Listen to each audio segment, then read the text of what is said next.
kita mulai tokoh ini.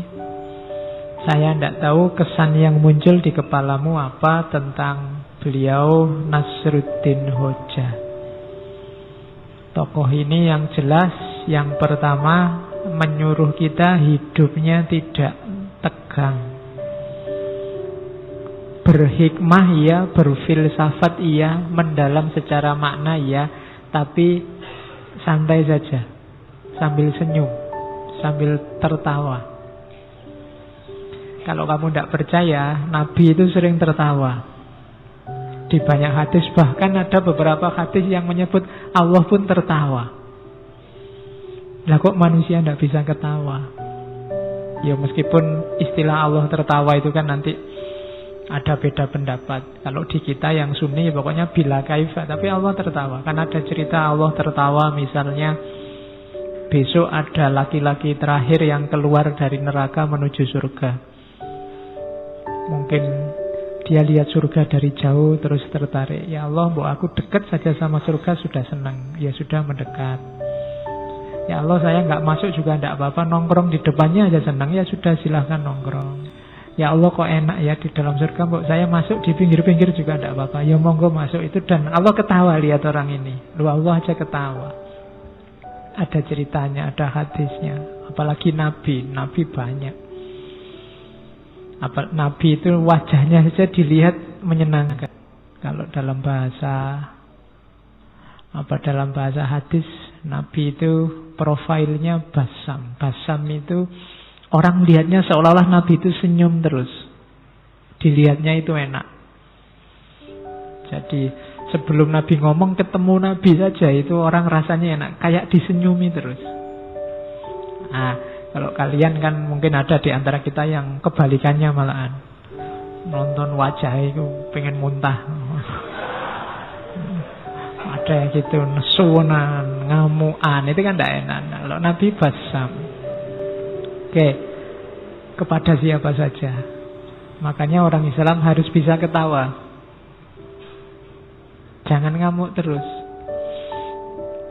Saya ngutip sedikit itu sebenarnya ada di pengantarnya Nasruddin Hoja. Saya lupa profesor yang nulis, tapi itu diambil dari kitabnya Abu Hayyan At-Tauhidi, Al-Bashair wa Dakhair. Jangan engkau jauhkan dirimu dari mendengar sesuatu tentang kejadian sederhana yang lucu-lucu. Jadi kalian nonton yang lucu-lucu tidak apa-apa, nonton komedi tidak apa-apa. Sebab termasuk juga yang lucu-lucu dalam hidupmu. Hidupmu itu lucu, banyak yang lucu. Cuma kamu membacanya terlalu serius. Sebab bila engkau tidak mau memperhatikannya, pemahamanmu akan picik dan watakmu menjadi kurang tanggap. Kalau kamu tidak bisa menangkap betapa lucunya hidupmu, katanya Abu Hayyan, kamu kurang peka terhadap hidupmu. Hidupmu itu lucu, ngapain kamu stres? Ngapain kamu sumpek? Itu lucu. Tidak lulus-lulus ujian, lucu. Ya kan?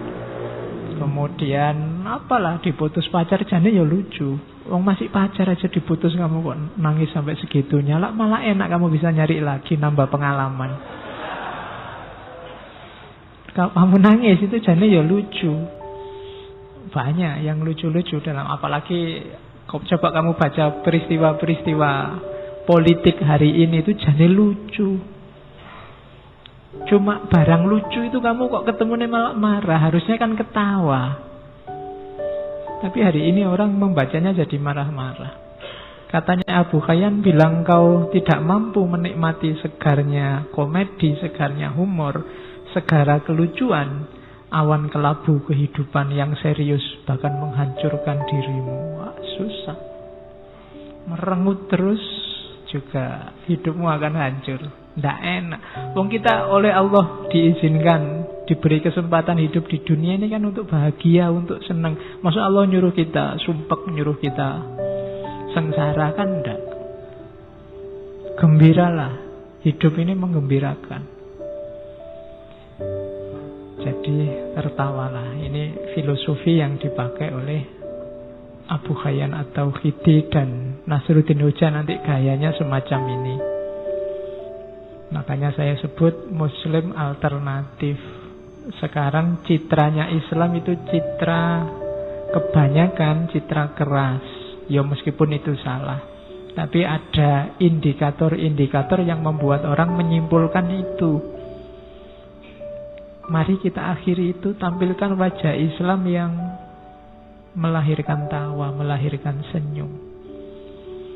Kadang-kadang ada orang bikin komedi, bikin humor, kamunya serius.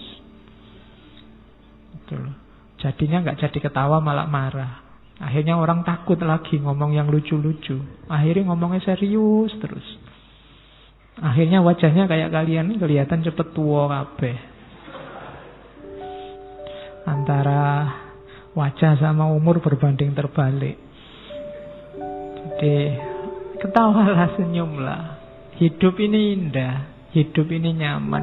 Kalau ada masalah itu sebenarnya kelucuan dalam hidupmu. Ketawain saja. Betapa lucunya dirimu. Nah, itu lebih nyaman. Itu rumus dari Nasruddin. Dan sufi juga, Nasruddin ini seorang sufi juga banyak memfungsikan humor. Coba dilihat para sufi, coba dilihat para ulama besar. Itu kan hidupnya serba senyum, banyak humornya. Ulama-ulama yang ilmunya sudah tuntas, itu kalau ngomong kan enak didengarkan. Dan kadang-kadang ya dagelan-dagelannya banyak, membuat kita tertawa, membuat kita tersenyum. Ini orang yang sudah luas sehingga bisa menerima apapun. Kemampuan menertawakan hidup itu tidak sembarangan.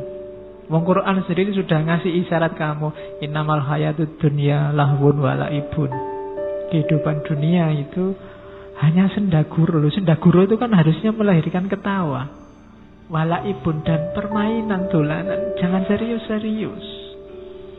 Kan sudah dibilang gitu. Cuma kita tertipu. Wong ini cuma sendaguru kok kita serius. Sampai tawuran, sampai pukul-pukulan, bunuh-bunuhan.